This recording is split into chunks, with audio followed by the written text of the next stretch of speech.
باپ کا انتقال حضور کے اس دنیا پہ قدم رکھنے سے پہلے ہی ہو گیا تھا. ابھی شکم مادر میں تھے کہ حضرت عبداللہ کا انتقال ہو جاتا ہے. در یتیم پیدا ہوئے ہیں. 6 سال کی عمر میں ابوا کے مقام پر ریت کے ٹیلے آئے تو وہاں سیدہ آمنہ کی طبیعت خراب ہو گئی، اور پھر لمحے بھی زندگی کے آخری ہیں. سیدہ آمنہ نے محسوس کر لیا کہ یہ میری آخری سانسیں. سیدہ پاک نے حضور کے سر پہ ہاتھ رکھا اور روتے ہوئے کہا کہ بیٹا، ہر نئی چیز نے پرانا ہو جانا ہے، ہر باقی نے فنا ہو جانا ہے. میں بھی جا رہی ہوں، وَذِكْرَ بَاق وَوَلَدْتُ طُهْرًا، لیکن میرا ذکر نہیں مٹے گا، اس لیے کہ تیرے جیسا ستھرا بیٹا چھوڑ کے جا رہے ہیں. یہ آخری لفظ تھے سیدہ پاک کے کہ سیدہ آمنہ سلام اللہ علیہا کا انتقال ہو گیا. خیر، حضور ماں سے لپٹ گئے. امی آپ آگے بولتی نہیں ہیں، لیکن خاموش ہو گیا تھا چمن بولتا. حضور نے وہیں پھر اپنی ماں کی تدفین کی. تدفین کے بعد ام ایمن کے ساتھ سواری پر بیٹھ جاتے ہیں اور چمٹ جاتے ہیں ام ایمن کے ساتھ، اور وہ جا کے حضرت عبد المطلب کے سپرد کر دیتی ہیں. تو حضرت عبد المطلب حضور کو آغوش میں لے کے بڑا روئے اور ام ایمن سے کہا کہ میرے اس بیٹے کا تم نے خاص خیال رکھنا ہے. اور پھر انہوں نے اتنا خیال رکھا کہ میرے حضور فرمایا کرتے تھے، ام ایمن میری ماں کے بعد میری ماں ہے. 2 سال کے بعد حضرت عبد المطلب کا بھی انتقال ہو گیا. ابن حشام کے یہ لفظ سینہ چیرتے ہیں کہ جب امیر قریش کا جنازہ اٹھا تو سارا مکہ جنازے کے لیے امڑ آیا، لیکن لوگوں نے 8 سال کے ایک بچے کو دیکھا جو دیواروں سے لپٹ لپٹ کے رو رہا تھا. آج یہ سہارا بچھن گیا تھا. پھر چچا کی کفالت میں آئے. پھر ایک وقت آیا کہ وہ بھی اس دنیا کو چھوڑ گئے، اور اسی سال حضور کی اہلیہ کا انتقال بھی ہوا، اور اس سال کا نام عام الحزن، دکھوں کا سال رکھا. اہل مکہ نے جو سلوک کیا وہ کسی سے بھی مخفی نہیں ہے. پتھر مارے، گڑھے کھودے، کانٹے بچھائے، اجریاں ڈالی، اپنے گھروں کے کوڑے لا کے حضور کے گھر کے سامنے رکھ دیے.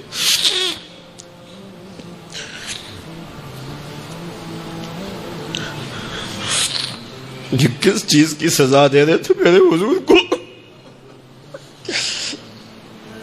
میرے حضور علیہ السلام نے پھر طائف کا سفر کیا کہ شاید وہ لوگ میری بات کو سن لیں، لیکن انہوں نے جو دردناک سلوک کیا وہ بھی تاریخ کا ایک انتہائی دردناک باب ہے. انہوں نے اوباشوں کے ہاتھوں میں پتھر دیے، اور جس راستے میں میرے حضور نے گزرنا تھا ان کو اس راستے پہ کھڑا کر دیا اور کہا ان پہ سنگ زنی کرو. اور وہ آقا کریم پہ پتھر مارتے، حضور کے پاؤں پہ پتھر مارتے. آقا کریم علیہ السلام پاؤں اٹھاتے تو وہ دوسرے پاؤں پہ مارتے. پھر حضور شدت درد سے بیٹھ جاتے تو ان کے 2 گھنڈے دائیں بائیں سے آگے بڑھتے اور حضور کو کندھوں سے پکڑ کے اٹھاتے، پھر سنگ باری کرتے.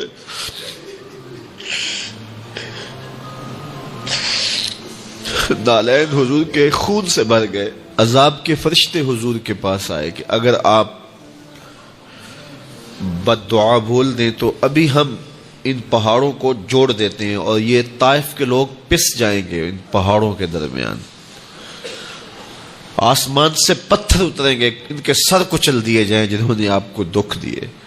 اب صحابہ جو ساتھ تھے انہیں بھی شدید آرزو تھی کہ حضور ان کے لیے بد دعا کریں، انہوں نے بڑا دکھ دیا. تو پھر حضور کے ہاتھ اٹھ گئے. صحابہ کا خیال یہ تھا کہ ابھی حضور کی زبان کھلے گی اور بد دعا کے لفظ نکلیں گے اور یہ پیس دیے جائیں گے. لیکن جب وہ لب کھلے، وہ پتلی پتلی گلے قدس کی پتیاں، وہ لب ہائے دور جب کھلے تو لفظ کیا تھے؟ اے اللہ میری قوم کو ہدایت دے دے، یہ مجھے جانتی نہیں. اور کہا کہ مجھے ان کی نسلوں سے ایمان کی توقع ہے. اللہ کے محبوب علیہ السلام اللہ کی بارگاہ میں یہ دعا مانگا کرتے تھے، اے اللہ ایسے اعمال سے تیری پناہ چاہتا ہوں اور ایسے افعال سے تیری پناہ چاہتا ہوں کہ جو منع کیے گئے ہیں، والاہوا اور خواہشات سے، آرزوؤں سے، جن آرزوؤں کی طلب منع کی گئی ہے، جو آرزوئیں دھکیل دیتی ہیں گناہوں میں، تو ایسی آرزوؤں سے محفوظ کیا جائے، ایسے برے اخلاق سے محفوظ کیا جائے اور ایسے برے اعمال سے محفوظ کیا جائے جو تیری دہلیز سے دور ہٹا دینے والے ہیں۔ تو اللہ کی بارگاہ میں یہ مانگنا چاہیے، چونکہ دلوں کے اندر حرص، ہوس، خواہشات بہت کچھ جنم لیتی ہیں اور انسان ان خواہشات کو پورا کرنے کے لیے پھر دیوانہ ہو جاتا ہے، اور وہی دیوانگی اس کو حلال اور حرام کی تمیز ختم کر دیتی ہے۔ جب کسی چیز کو حاصل کرنے کا جنون پیدا ہوتا ہے تو پھر جنون اندھا ہوتا ہے، پھر وہ سوچتا ہے کہ یہ چیز میں نے ہر صورت حاصل کرنی ہے، تو اس کو حاصل کرنے کے لیے پھر وہ قدروں کو پامال کر دیتا ہے، حقوق کو پامال کر دیتا ہے، شرم و حیا اتار دیتا ہے، حتیٰ کہ وہ اللہ کے بتائے ہوئے اصول اور ضوابط اور طریقے ان کو بھی پامال کر دیتا ہے۔ کسی کا خون نچوڑنا پڑے، کسی کا حق غصب کرنا پڑے، کسی کا مال لوٹنا پڑے، وہ اپنے ہدف تک ہر صورت پہنچنا چاہتا ہے کہ یہ میرا ہدف ہے، میرے پاس اتنی جائیداد ہونی چاہیے، مجھے یہ حاصل کرنا ہے اور ہر صورت حاصل کرنا ہے۔ تو اگر یہ حرص ہی مٹ جائے، یہ ہوس ہی کم ہو جائے، تو پھر انسان کی زندگی سوکھی ہو جائے گی، وہ جہاں ہوگا وہاں مطمئن ہوگا۔ تو اللہ کی بارگاہ میں یہ دعا مانگنی چاہیے کہ مالک میری آرزوئیں کم ہو جائیں اور میری ایسی آرزو میرے سینے میں پنپنے نہ پائے جس آرزو سے تو نے منع کیا ہوا ہے۔ آرزوئیں بڑھتی رہتی ہیں، ایک آرزو پوری ہوتی ہے تو اس کے ساتھ دوسری آرزو کھڑی ہوتی ہے، وہ پوری ہوتی ہے تو تیسری آرزو کھڑی ہوتی ہے، وہ پوری ہوتی ہے تو چوتھی آرزو کھڑی ہوتی ہے۔ تو بندہ سفر کرتا ہے، یہ پوری کر لوں، یہ پوری کر لوں، یہ پوری کر لوں، لیکن آگے پھر آرزویں کھڑی ہوتی ہیں، تو پھر کہیں اس کو جو ہے وہ فل سٹاپ تو لگانا پڑے گا کہ اس سے آگے نہیں ہے۔ تو جب وہ فل سٹاپ لگا لے گا تو پھر اس کی زندگی سوکھی ہوگی، لیکن جب آرزویں اسے کہیں ٹھہرنے نہیں دیتی تو قبر کے کنارے تک بھی اس کی آرزویں تکمیل پذیر نہیں ہوتی۔ وہ غالب نے کہا تھا، ہزاروں خواہشیں ایسی کہ ہر خواہش پہ دم نکلے، بہت نکلے میرے ارمان لیکن پھر بھی کم نکلے۔ تو جتنے بھی دنیا کے اوپر لوگ اپنی زندگی کے مقصد کو فراموش کر دیتے ہیں، وہ آرزوؤں کا شکار ہو جاتے ہیں، اہوا کا شکار ہو جاتے ہیں، خواہشات کے اسیر اور قیدی ہو جاتے ہیں۔ لیکن خواہشات بڑھتی چلی جاتی ہیں اور انسان کی کبھی بھی تکمیل نہیں ہوتی۔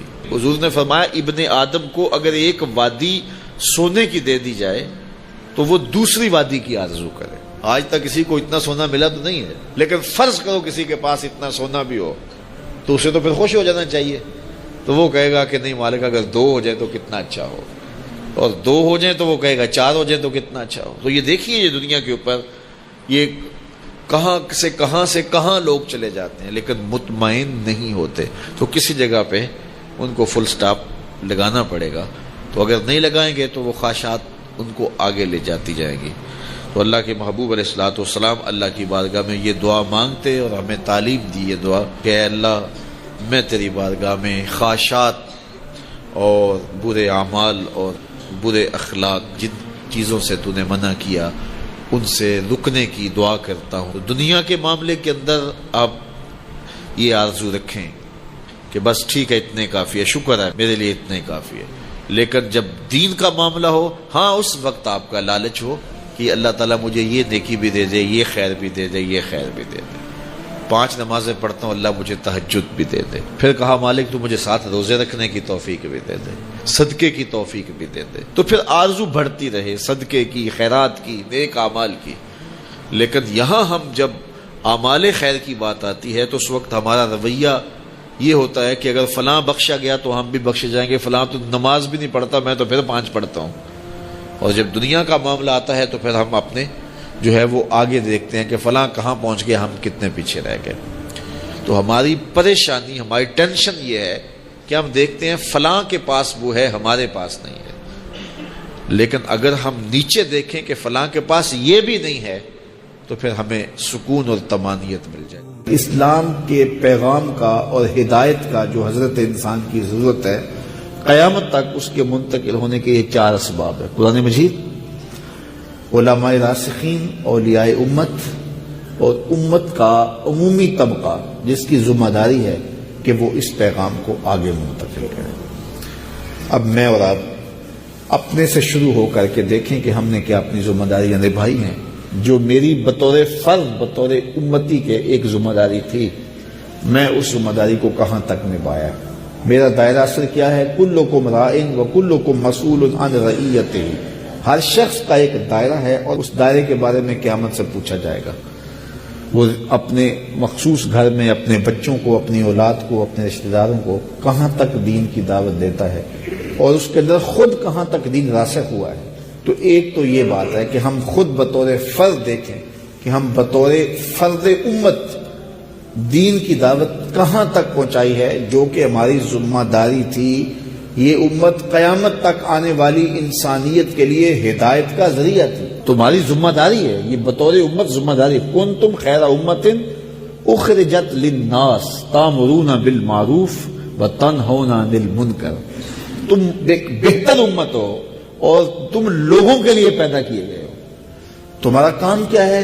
لوگوں کو نیکی کا حکم دینا اور لوگوں کو برائی سے روکنا۔ یہ بطور امت، بطور فرد، امت کے ایک فرد کے طور پہ میری ذمہ داری ہے، آپ کی ذمہ داری ہے۔ دوسری، اس سے آگے چل کے علماء راسخین کی ذمہ داریاں۔ بطور عالم دین، منبر و محراب کا وارث ہونے کے ناطے میں اپنے عمل سے، اپنے رویے سے اور اپنے طرز زندگی سے اور اپنے قول سے، اپنے فعل سے کتنے لوگوں تک دین پہنچایا ہے۔ بطور مبلغ، بطور وارث منبر، بطور وارث محراب، بطور عالم دین، اگر میں اور آپ کسی ایسے منصب پہ ہیں تو ہمیں اس کا غور و فکر کرنا ہے۔ یہ ہماری ذمہ داری ہیں جن کو ہم نے نبھانا ہے۔ اس کے بعد پھر اولیاء کا مقام آتا ہے کہ ان کی روحانیت سے لوگوں کو کتنا فائدہ پہنچتا ہے، اور اولیاء اس امت میں قیامت تک موجود رہیں گے۔ یہاں میں ایک وضاحت کرنا چاہتا ہوں۔ کچھ لوگ فکری طور پہ باغی ہوتے ہیں، یہ اسلام کی بنیادی فکر ہے۔ اولیاء کاملین اور علماء راسخین یہ دین کے ستون ہیں، ان کے ذریعے سے دین کا ابلاغ ہونا ہے، دین نے آگے پہنچنا ہے اور دین پر لوگوں کی استقامت ہونی ہے۔ یہ ستون ہے، اور اگر یہ ستون گر جائیں یا کمزور ہو جائیں تو پھر عمارت بھی گر جائے گی۔ تو اب علماء راسخین اور اولیاء اس امت میں قیامت تک موجود رہیں گے، اس میں کوئی شک والی بات نہیں ہے، کیونکہ یہ امت لافانی امت ہے۔ اس نے یہ مٹنے کے لیے نہیں بنی، قیامت تک قائم رہنے کے لیے بنی۔ تو اس معنی میں یہ لافانی ہے۔ تو اس میں علماء راسخین بھی موجود رہیں گے، اس میں اولیاء امت بھی موجود رہیں گے۔ پچھلی امتوں میں ایسا نہیں ہوا، علماء راسخین بھی ختم ہو گئے اور امت کے اولیاء بھی ختم ہو گئے۔ کوئی بات نہیں، نیا نبی آ گیا جس نے نئے سرے سے ایک نظام کو شروع کر دیا۔ لیکن اس امت میں چونکہ نیا نبی نہیں آنا، اس لیے اولیاء بھی موجود رہیں گے اور علماء بھی موجود رہیں گے۔ لیکن جو ہمیں دھوکہ لگتا ہے وہ یہ ہے کہ مارکیٹ میں، بازار میں، معاشرے میں نقل موجود ہوتی ہے، تو نقل سے ہم اصل کا انکار کر دیتے ہیں۔ تو میں آپ کو بتاؤں، نقل جو ہے وہ اس چیز کی ہوتی ہے جس کی معاشرے میں ڈیمانڈ ہو، جو قیمتی چیز ہو اس کی نقل ہوتی ہے۔ کبھی لوہے کی بھی نقل آپ نے دیکھی، یہ نقلی لوہا ہے یا اصلی لوہا ہے؟ نقل سونے کی ہوتی ہے چونکہ وہ قیمتی ہے۔ لوہے کی نقل نہیں ہوتی، اس لیے کہ لوہا وہ قیمت نہیں رکھتا جو سونا قیمت رکھتا ہے۔ کوئی چیز بناتا ہے تو وہ اصل کو کوئی نہیں پوچھتا، تو اس کی کوئی نقل بنائے گا؟ نقل تو اس کی بنائی جائے گی جس کی ڈیمانڈ بہت ساری ہے۔ تو نقل ہمیشہ ایسی چیز کی ہوتی ہے جو قیمتی ہو یا جس کی ڈیمانڈ ہو۔ اس لیے علماء راسخین اور اولیاء امت یہ وہ طبقہ ہے کہ جو قیمتی طبقہ ہے، اس لیے معاشرے کے اندر ان کی ہی نقل موجود ہے۔ جعلی علماء بھی موجود ہیں، 2 نمبر مولوی بھی موجود ہیں، اور صوفیاء کے نام سے بھی، اولیاء اور مرشدین برحق کے نام سے بھی جو ہے وہ لوگ 2 نمبر موجود ہیں۔ تو اس کا یہ مطلب نہیں ہے کہ اگر آپ کو رولڈ گولڈ مل رہا ہو تو آپ کہیں کہ سونا ہوتا ہی نہیں. سونا تو میاں ہوتا ہے، لیکن اس کے لیے جو ہے وہ صرافہ بازار میں جانا پڑے گا اور جا کے کسوٹی پہ پرکھنا پڑے گا کہ سونا خالص ہے نہیں ہے. تو کوئی بندہ صرافہ بازار میں گیا نہیں ہے، کسوٹی پہ پرکھا نہیں ہے، تو رولڈ گولڈ کو دیکھ کر کہے کہ سونا خالص ہمیں تو نہیں ملا. اور میاں تم نے ڈھونڈا کب ہے، تم بازار گئے کب ہو؟ اس لیے اگر کوئی جعلی اور 2 نمبر کے ہتھے چڑھ جاتا ہے اور کہتا ہے جی ہمیں تو کوئی اچھا نہیں ملا، میاں تم نے کسی کو دیکھا کب ہے، کسی کے پاس گئے کب ہو؟ تم نے 2 4 10 لوگوں سے دھوکہ کھایا ہوتا تمہیں اصلی بھی مل جاتا. چونکہ تم نے دھوکہ اللہ کے نام پہ کھانا نا. حضرت عمر رضی اللہ تعالیٰ عنہ جو غلام لمبی نمازیں پڑھتا تھا اس کو آزاد کر دیتے تھے، تو غلاموں نے سمجھا یہ تو اچھا کام ہے، انہوں نے لمبی نمازیں پڑھنا شروع کر دی. تو حضرت عمر آزاد کر دیتے. کسی نے کہا عمر تم بھولے آدمی ہو، یہ تمہیں دھوکہ دیتے ہیں. کہا رب کے نام پہ دیتے ہیں، میں 100 بار کھانے کو تیار ہوں. تو اگر آپ کو کوئی دھوکہ دیتا ہے 1 بار 2 بار، نیا تیسرا چوتھا، کبھی تو منزل پہنچے گی نا. تو سچی طلب میں آپ جو ہے وہ گامزن سفر رہیں تو آپ کو منزل ضرور ملے گی. تو اچھے لوگوں کی تلاش کے اندر سرگرداں رہنا، ان کو ڈھونڈتے رہنا، ضرور اچھے لوگ میسر آ جائیں گے. تو ایسے لوگ بھی ہیں جو چائے کی پیالی پہ دین بیچتے ہیں، ایسے لوگ ہیں ملتے ہیں. لیکن ایسے لوگ بھی ہیں جو تاج شہی کو ٹھوکر بھی نہیں مارتے، ایسے لوگ بھی ہیں. تو ایسے لوگوں کو بھی ڈھونڈنا ہمیں چاہیے. تو یہ جو میں نے آیت کریمہ پڑھی ہے اس میں اللہ تعالیٰ نے صریح نص کے ساتھ اولیاء کا ذکر کیا. الا ان اولیاء اللہ لا خوف علیہم ولا هم یحزنون. قرآن کہتا ہے اللہ کے اولیاء کو، بندوں کو، اس کے خاص دوستوں کو نہ کوئی خوف ہے اور نہ کوئی غمگین ہے. اور ہم سرے سے اولیاء کے وجود کا انکار کرنے کے ہوتے ہی نہیں ہیں. میاں ہمیں ملے نہیں یہ ہم کہہ سکتے ہیں، لیکن یہ ہے کہ ہوتے ہی نہیں ہیں یہ نہیں کہا جا سکتا، کیونکہ اس امت میں قیامت تک ولی موجود ہے. جو معمولات ہیں اس کے حوالے سے اعلیٰ حضرت نے بڑی تفصیل سے بات کی ہے. معمولات ہمارے آراس کے ہیں، قبور پہ حاضری کے ہیں اور دیگر امور کے. بلکہ قبور کی حاضری کے حوالے سے اعلیٰ حضرت نے کتنا واضح اور 2 ٹوک موقف بیان فرمایا کہ زیارت قبور بالاتفاق جائز ہے، اس میں کوئی دوسری رائے نہیں ہے. قبروں کی زیارت کے لیے حضور نے خود حکم دیا، فرمایا کہ کنت نہیتکم عن زیارت القبور فزوروها، میں تمہیں قبروں پر جانے سے روکا کرتا تھا. ایک زمانہ تھا حضور نے منع کیا کیونکہ اس وقت مشرکین کی قبریں تھیں. پھر اس کے بعد جب جنت البقیع بنی اور اس طرح مختلف جگہوں پہ مسلمانوں کی قبریں بنی تو پھر حکم دے دیا. کیوں؟ لأنها تذکر الآخرہ، اس لیے قبریں آخرت کی یاد دلاتی ہیں. تو قبروں کی زیارت بالاتفاق جائز ہے، لیکن اس کے اندر یہ فرق کر دیا کہ یہ مردوں کے لیے جائز ہے. عورتوں کے لیے حضور علیہ الصلوۃ والسلام کی قبر انور کی حاضری حضور کی شفاعت کا سبب و ذریعہ ہے. اس کے علاوہ حضور علیہ السلام کا فرمان ہے لعن رسول اللہ زوارات القبور، قبروں پر جانے والی عورتوں پہ رسول اللہ نے لعنت کی ہے. اور اس پر علماء نے لکھا ہے کہ جو فزوروہا کی اجازت ہے، کیا اس میں عورتیں شامل ہیں یا نہیں شامل ہیں؟ تو ایک کثیر طبقہ کہتا ہے کہ عورتیں شامل نہیں ہیں، اور جو ان کو شامل مانتا ہے اس کو بھی شرائط سے مانتا ہے. ایک تو محرم کے ساتھ جائیں، دوسرا وہاں اختلاط مرد و زن نہ ہو، اور تیسری شرط یہ ہے کہ عورتیں جزا فضا نہ کریں، واویلا نہ کریں، جس طرح عورتوں کے اندر جو ہے وہ صبر کی کمی ہوتی ہے مردوں کی نسبت. تو اگر ان شرائط کو پورا کیا جاتا ہے تو پھر جو ہے وہ مخصوص جگہوں پہ عورتوں کا چلے جانا قبروں میں جائز ہوگا. اس طرح والد کی قبر پہ جا رہی ہیں، والدہ کی قبر پہ جا رہی ہیں، لیکن ان شرائط کے ساتھ. لیکن بعض نے کہا کہ نہیں مطلق نفی ہے، لیکن جنہوں نے جواز قرار دیا انہوں نے بھی ان 4-5 شرائط کے ساتھ جو ہے وہ جواز قرار دیا. باقی جو اختلاط مرد و زن جہاں ہوتا ہے اور محرم کے بغیر خواتین جاتی ہیں، جس طرح کہ ہمارے ہاں مروج ہے، اور یہاں بسوں کی بسیں بھر کر کے مختلف درباروں پر مزارات پہ جا رہی ہیں. اعلیٰ حضرت سے پوچھا گیا جائز ہے یہ نہیں جائز، فرمانے لگے مجھ سے یہ پوچھتے ہو جائز ہے، مجھ سے یہ پوچھو ان پہ لعنتیں کتنی برستی ہیں. فرمایا جب وہ گھر سے نکلتی ہیں تو ان پر لعنتیں برسنا شروع ہو جاتی ہیں، اور تم اس کو مجھ سے جواز کا فتویٰ مانگ رہے ہو. تو اب دیکھیے کہ یہ ہمارے معاشرے میں ہے کہ نہیں ہے. اور اس کو کیوں نہیں روکتے؟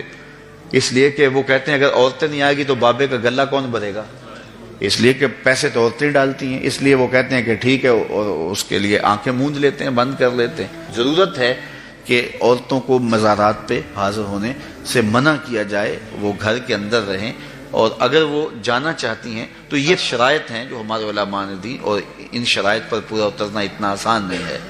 اسی طرح اللہ نے فرمایا کہ جو ہے وہ زیارت قبور بالاتفاق جائز ہے۔ عورتوں کی جو بات ہے وہ آپ نے بیان فرما دی۔ دوسری بات فرمائی سجدہ قبور اور طواف قبور بالاتفاق حرام ہے، اس میں کوئی دوسری رائے نہیں ہے۔ قبروں کو سجدہ کرنا اور قبروں کا طواف کرنا بالاتفاق حرام ہے، اس میں کسی کا کوئی اختلافی نوٹ نہیں ہے کسی بھی عالم کا۔ اور تیسری چیز فرمایا کہ بوسہ قبور اس میں اختلاف ہے، مختلف ہی ہے، لیکن احوط یہ ہے، احتیاط اسی میں ہے کہ نہ دیا جائے۔ یعنی قبروں کے بوسے کے بارے میں کچھ علماء قائل ہیں، کچھ علماء نہیں قائل، لیکن اعلیٰ حضرت فرماتے ہیں کہ دور موجود میں یہ ہے کہ احتیاط اسی میں ہے کہ بوسہ قبور نہ دیا جائے، لیکن فرمایا کہ اس کے باوجود بھی کچھ لوگوں کی خاص کیفیت ہوتی ہے، تو وہ مناسب حال ہوتا ہے تو فتویٰ اس حال کے مطابق ہوگا۔ اور اس کی دلیل جنہوں نے قبروں کو چومنے کی دلیل لی ہے انہوں نے حضرت ابو ایوب انصاری اور حضرت بلال بن رباح رضی اللہ تعالیٰ عنہ کا عمل لیا ہے۔ حضرت ابو ایوب انصاری حضور کے روضے پہ، حضور کی قبر پہ ایسے بازو پھیلا کے جو ہے وہ بوسے کر رہے تھے کہ مروان آیا تو اس نے دیکھا اور اس نے پوچھا کون ہے، اور اس کے لہجے میں کڑک تھی اور انداز یہ تھا کہ یہ کیا کر رہے ہو؟ تو جو شخص اس طرح قبر پہ لیٹا ہوا تھا اس نے سر اٹھایا، فائزہ ہوا شیخ ابو ایوب انصاری۔ تو سر اٹھانے والے حضرت ابو ایوب انصاری صحابی رسول تھے، تو مروان کی آنکھوں میں آنکھیں ڈال کے کہنے لگے میں کسی پتھر کو نہیں پوج رہا، اپنے آقا کی قبر کو چوم رہا ہوں۔ تو یہ دلیل انہوں نے لی ہے، لیکن یہ دلیل اس صورت میں بن رہی ہے کہ یہ ان کی خاص کیفیت تھی۔ تو اگر باپ کی قبر پہ، ماں کی قبر پہ بندہ جاتا ہے اور اس طرح بے خودی کی کیفیت ہو جاتی ہے تو وہاں اگر چوم لے تو حرج نہیں ہوگا، لیکن عمومی طور پہ اعلیٰ حضرت نے جو موقف دیا ہے کہ وہ مزارات پہ جائیں تو احوط یہ ہے کہ بوسہ نہ دیا جائے، کیونکہ بوسہ دینے کے لیے آپ کو نیچے جھکنا پڑے گا، اور آپ بوسہ دے رہے ہوں گے تو کسی کو یہ گمان ہو سکتا ہے کہ یہ سجدہ کر رہا ہے، لہٰذا کسی کو بدگمانی سے بھی بچانا لازم اور ضروری ہے۔ اس لیے فرمایا احتیاط اسی میں ہے کہ قبروں کو بوسہ نہ دیا جائے اور احتیاط کی جائے۔ حضور نبی رحمت صلی اللہ علیہ وآلہ وسلم نے ارشاد فرمایا ما من مولود الا یولد علی الفطرہ فابواہ یہودانہ او ینصرانہ او یمجسانہ او کما قال النبی صلی اللہ علیہ وآلہ وسلم۔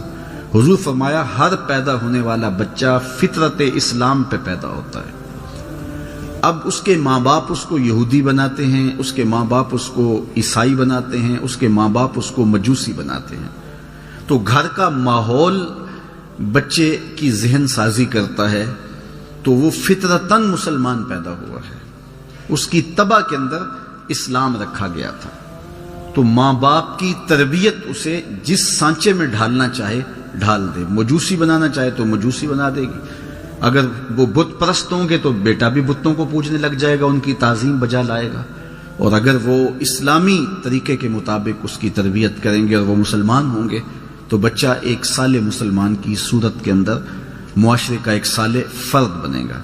اس لیے بچے کی تربیت کا جوہر ماں باپ کے ہاتھ میں ہے، اور اس میں پہلی درسگاہ ماں کی گود ہے، ماں سے بچہ سیکھتا ہے۔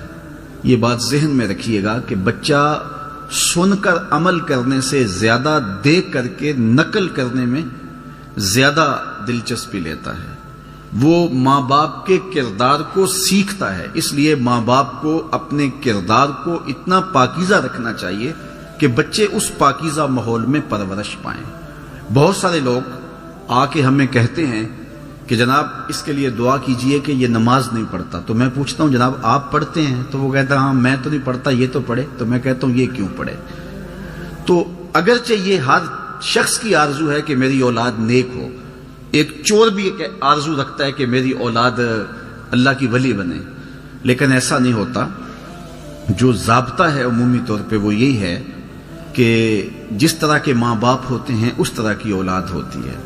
الولد سر لابیہ، جو اولاد ہوتی ہے وہ والدین کا راز ہوتی ہے۔ یہ کبھی کبھی ہوتا ہے کہ نیکوکاروں کی اولاد بھی بری ہو جاتی ہے اور بروں کی اولاد بعض اوقات اچھی ہو جاتی ہے، لیکن یہ قاعدہ نہیں ہے۔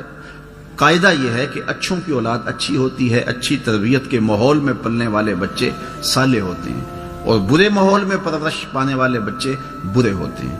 تو اس لیے اپنے گھر کا ماحول جب آپ اچھا بنائیں گے، فرمایا گیا گھروں کو قبرستان نہ بناؤ، چونکہ جب گھروں میں نماز پڑھو گے تو بچے تمہاری نقالی کریں گے. امام غزالی کا بھی قول میں نے آپ کے سامنے رکھا کہ ہر عمل پہلے ریا ہوتا ہے، پھر عادت بنتی ہے اور پھر عبادت بنتی ہے. تو ابتداءً وہ امام غزالی کے قول کے مطابق ریا ہے. وہ سجدے میں بھی ایک آنکھ سے دیکھیں گے کہ ماں باپ دیکھ رہے ہیں، اور اس کے بعد پھر آہستہ آہستہ عادت بن جائے گی، اور پھر آہستہ آہستہ وہ عبادت بن جائے گی. اور یہ بات ذہن میں رہے کہ جو بچے بچپن میں نیک عمل کرتے ہیں، بلوغت کے بعد احکام شریعہ کا نفاذ ہوتا ہے، لیکن جو بچے بچپن میں صالح اور نیک عمل کرتے ہیں ان کا ثواب ماں باپ کے نامہ اعمال میں لکھا جاتا ہے. تو دوسری بات کہ اس عمر کی پختگی ساری زندگی ساتھ دیتی ہے. تو 7 سال کی عمر میں ہی بچوں کو نماز کی تلقین کی گئی، اور 10 سال کی عمر میں اگر وہ نماز نہ پڑھے تو ان کو سختی کرنے کا کہا گیا. ماں باپ اولاد کی صالح تربیت کے حوالے سے بنیادی نقطہ یہ سمجھیں کہ ان کو اگر رزق حلال کھلائیں گے تو پھر ان کی طبع میں، خون میں صالحیت پیدا ہوگا. جب اولاد کو حرام کھلایا جائے گا تو اس کے اثرات بد ظاہر ہوں گے، اور آپ کی محنت کوشش کے باوجود بھی وہ سدھر نہیں پائیں گے، اس لیے کہ آپ نے ان کو لقمہ حلال نہیں کھلایا. تو اپنی اولاد کو رزق حلال کھلائیں، بلکہ انہیں مشکوک رزق سے بھی بچائیں. جس طرح ہم دیکھتے ہیں کہ جو ناقص غذا ہے ان کا معدہ خراب کر دیتی ہے، اسی طرح جو حرام غذا ہے ان کے باطن کو خراب کر دیتی ہے. اس لیے پاکیزہ اور صالح غذا کا ان کے لیے اہتمام کیا جائے. اپنے اولاد کی اچھی کفالت کرو، جو وسعت ہے اس کے مطابق اپنی اولاد کے اوپر جو ہے وہ کشادگی کی جائے. میرے حضور علیہ الصلوۃ والسلام نے فرمایا جو تم لقمہ لا کے اپنے اہل خانہ کے منہ میں رکھتے ہو وہ بھی صدقہ لکھا جاتا ہے. تو اپنی اولاد کے اوپر کشادگی کے ساتھ خرچ کرنا چاہیے، اور انہیں کشادگی بھی دینی چاہیے، لیکن انہیں قناعت اور توکل بھی سکھانا چاہیے. جس کو اللہ تعالیٰ نعمت اولاد عطا کرتا ہے وہ اللہ کا شکر ادا کرتا ہے، اور اسے اس کی اچھی تربیت کرنے کی تلقین کی گئی ہے. اولاد چونکہ اگر صالحہ ہوگی تو ماں باپ کے لیے قلب کا قرار اور روح کی تسکین ہوگی، اور اگر نیک نہیں ہوگی، اچھے اخلاق اور کردار کی حامل نہیں ہوگی تو والدین کے لیے شرمندگی، ندامت، ذلت اور رسوائی کا سبب ہوگی. اس لیے قرآن مجید میں انبیاء علیہ السلام کی دعائیں مذکور ہیں. ان میں انہوں نے جب اللہ سے اولاد مانگی تو اولاد صالحہ مانگی کہ اللہ نیک اولاد ہمیں عطا کر دے. تو ہمیں بھی نیک اولاد اللہ سے طلب کرنی چاہیے، اور نیک اولاد طلب کرنے کے لیے با ہمت اور با کردار اور با اخلاق اولاد طلب کرنے کے لیے کسی صالحہ خاتون سے نکاح کرنا چاہیے. زمانہ جاہلیت کا ایک شاعر ہوا ہے ابو الاسود الدؤلی. ایک دن اپنی اولاد سے اس نے کہا کہ میں تمہارے اوپر احسان کیے ہیں، تمہارے پیدا ہونے سے پہلے بھی اور تمہارے پیدا ہونے کے بعد بھی. تو اولاد نے کہا کہ ہمارے پیدا ہونے کے بعد ہمارے اوپر کیے گئے احسانات تو سمجھ میں آتے ہیں، لیکن ہمارے پیدا ہونے سے قبل جو آپ نے ہمارے اوپر احسان کیے ہیں وہ کیا ہیں؟ تو ابو الاسود کہنے لگا کہ میں شاعر تھا اور میری آرزو تھی کہ میں خوبصورت ترین خاتون سے نکاح کروں، لیکن جب میں بیوی کی تلاش میں نکلا تو میں نے یہ فیصلہ کیا کہ میں اپنے بچوں کے لیے بہترین ماں تلاش کروں گا. تو میں نے اپنے جذبات کی قربانی دے کر کے آپ کے لیے بہترین ماں تلاش کی جو حسب و نسب میں، شرافت میں اور اخلاق میں بہتر تھی.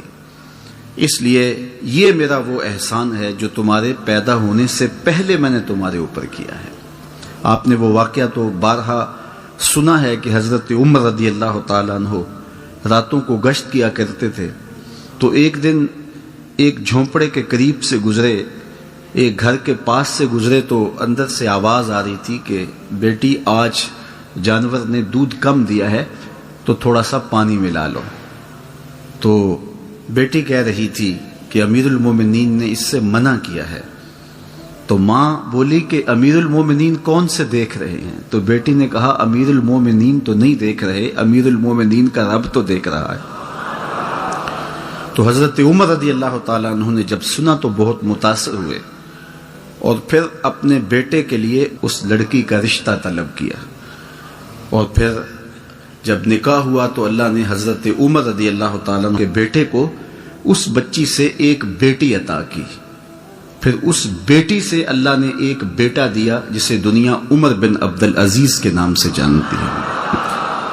اس لیے اگر ماں صالحہ ہوگی تو پھر اولاد بھی نیک ہوگی. تو اچھی ماں کا انتخاب یہ وہ عمل ہے جو ایک صالح اولاد کے حصول کے لیے کوئی شخص کر سکتا ہے.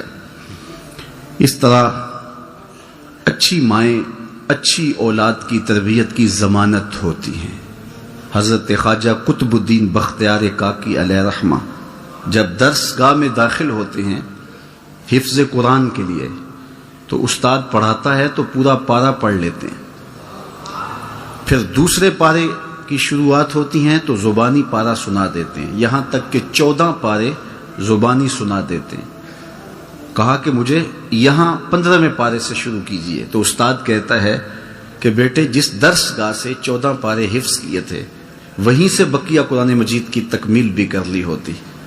تو فرمایا کہ میری ماں صرف 14 پاروں کی حافظہ تھی اور صبح جب اٹھتی تھی تو قرآن مجید کی تلاوت شروع کر دیتی تھی. جب تک 14 پاروں کی تلاوت نہیں کرتی تھی اس وقت تک جو ہے وہ کوئی اور وظیفہ نہیں پڑھتی تھی. یہ مجھے 14